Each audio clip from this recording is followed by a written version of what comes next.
A story of కొల్లేరు. ఇది ఒక కొల్లేరు కథ. మన రాష్ట్రంలో కృష్ణా గోదావరి నదుల మధ్య విస్తరించి ఉన్న కొల్లేరు సరస్సు చెప్పుకోదగిన ఒక పెద్ద మంచినీటి సరస్సు. ఇది దాదాపు 6121 చదరపు కిలోమీటర్ల మేర విస్తరించి ఉంటుంది. కొల్లేరు సరస్సు నుండి వరద నీరు 61 కిలోమీటర్ల పొడవు గల ఉప్పుటేరు వాగు గుండా ప్రవహించి బంగాళాఖాతంలో కలుస్తుంది. కొల్లేరు పరివాహక ప్రాంతాలు సారవంతమైన ఒండ్రుమట్టి మేటలు కలిగి ఉంటాయి.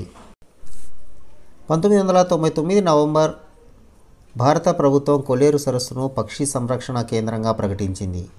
ఇక్కడ 193 రకాల పక్షి జాతులు వివిధ రకాల జంతు వృక్షజాలానికి ఆవాసంగా ఉండడంతో పాటు ఎన్నో రకాల మందు మొక్కలు కూడా పెరుగుతున్నాయి.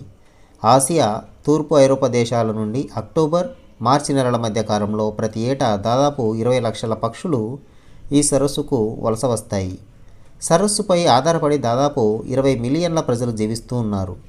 ఉపగ్రహ చిత్రాలు అందిస్తున్న సమాచారం ప్రకారం గత 3 దశాబ్దాలుగా సరస్సు వైశాల్యం తగ్గిపోతుంది. కాలుష్యాలు కలుస్తుండడం వల్ల జీవజలానికి ముప్పు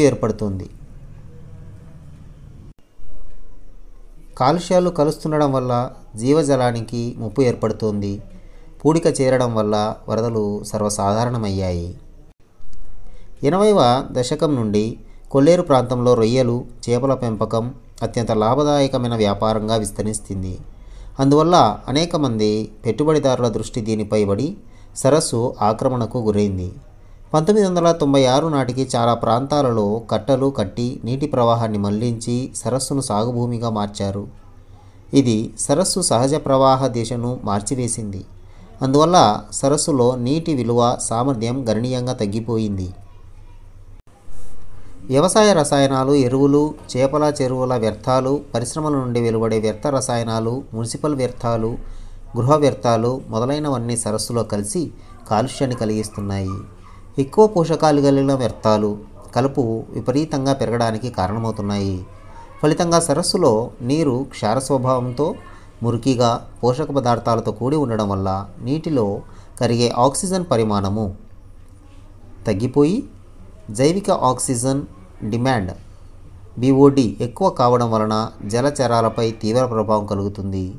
ఇక్కడి ప్రజలకు జల కాలుష్యంపై అవగాహన లేకపోవడం వల్ల డయేరియా, కలరా, టైఫాయిడ్, అమీబియాసిస్ మొదలైన నీటి ద్వారా వ్యాపించే వ్యాధులు తీవ్రంగా వ్యాప్తి చెందాయి. వీటితో పాటు దోమల వంటి వాహకాల ద్వారా వ్యాప్తి చెందే వ్యాధులు కూడా ప్రబలాయి.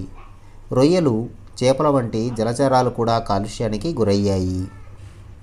పొలాలు వ్యవసాయానికి యోగ్యం కాకుండా పోయాయి. దిగుబడి తగ్గిపోయింది. ప్రస్తుతం సరస్సు ఆవరణ వ్యవస్థలో పూడికలు, ఆక్రమణలు, కాలువలు మూసుకుపోవడం ద్వారా మొదలైన ఆటంకాలను ఎదుర్కొంటుంది. ఆక్వాకల్చర్ వలన దాదాపు 15 రకాల స్థానిక చేపల జాతులు అంతరించిపోయే ప్రమాదంలో పడ్డాయి.